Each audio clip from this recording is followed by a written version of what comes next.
We have got to talk about this idea that Jill Stein, the Green Party candidate in 2016, was somehow responsible for Donald Trump. It's ridiculous. It's absolutely ridiculous. And here's why.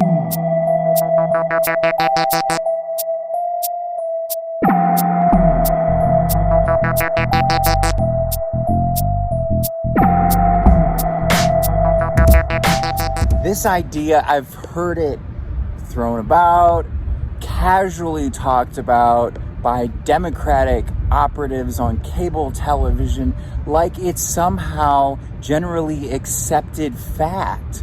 Like she could have been a spoiler for Hillary Clinton. It's ridiculous. It's absolutely ridiculous. And here's why. Number one, there's no guarantee that Jill Stein voters would have voted for Hillary Clinton. To assume that their obvious second choice or other choice would have been Hillary Clinton is to take agency away from those voters. They might have voted for Gary Johnson, another third-party candidate, a libertarian. They might have not voted at all. You never know. And so to assume that, it's just preposterous. Number two, Hillary Clinton was a historically bad candidate. This also demonstrably true. Her basket of deplorables comment split the electorate in two, made it much harder for her to persuade and win voters over because they already felt like she had feelings about them.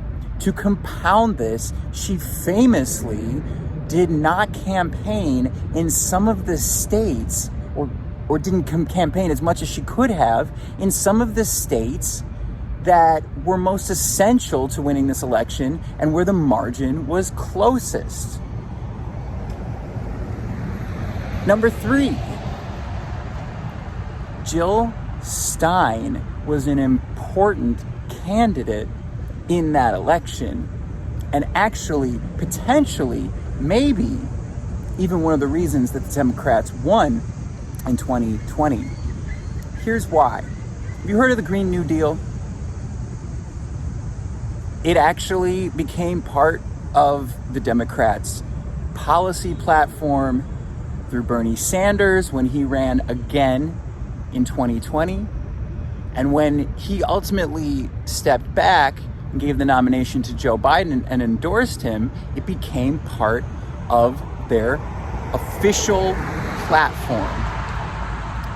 Guess who first brought up and campaigned on the Green New Deal? You're right. It was Jill Stein. In 2016, this was the major policy that she ran on. This is what her campaign was about. And this is why she won over so many voters. This is why she was such an attractive candidate to so many who were disillusioned with the two-party system and over the political corporate duopoly that rules the United States. I want to finish here with a personal anecdote to illustrate to you the extent to which Democratic voters and other people who lean toward that party are willing to go to disenfranchise and take the voice away from people who do not support them because they have failed this country and voters by their policy and their lack of action on absolutely essential platform policy and initiatives that could actually benefit real people, move the needle forward, and create a better environment for all of us. In 2016, I voted for Hillary Clinton. I was seriously considering voting for Jill Stein. I was much more a fan of her values, her policy stances, and just generally the way that she spoke about her role in the political system. I actually had the chance to see her in person in Milwaukee, Wisconsin, and I was very impressed. So I spoke about her, I shared information. I was also a critic of Hillary Clinton. There are a lot of things about her career to be critical of. And I didn't feel that she was the right candidate at the time. Now, personally, I believe that candidate was Bernie Sanders. And I believe that if he would not have been stopped by the Democratic establishment, he would have beaten Donald Trump in a general election, and we very well may be living in the second term of a Bernie Sanders presidency, which, wow, how would that have changed the course of history? But essentially, I talked about all these things.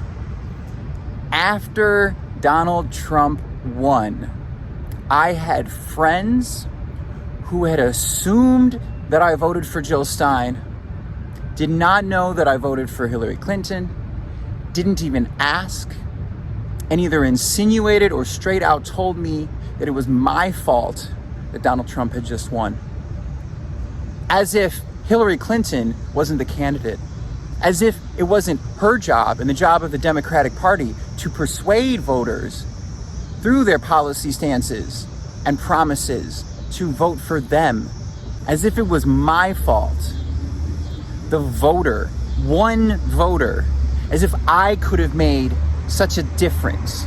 And interestingly enough, my story is never talked about. We're never talked about.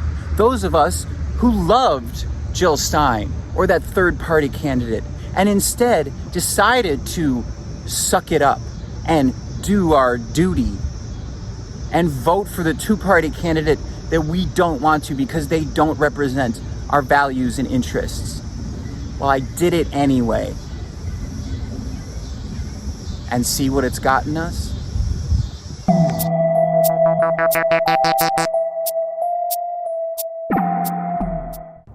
If you liked what you heard, like, subscribe for more.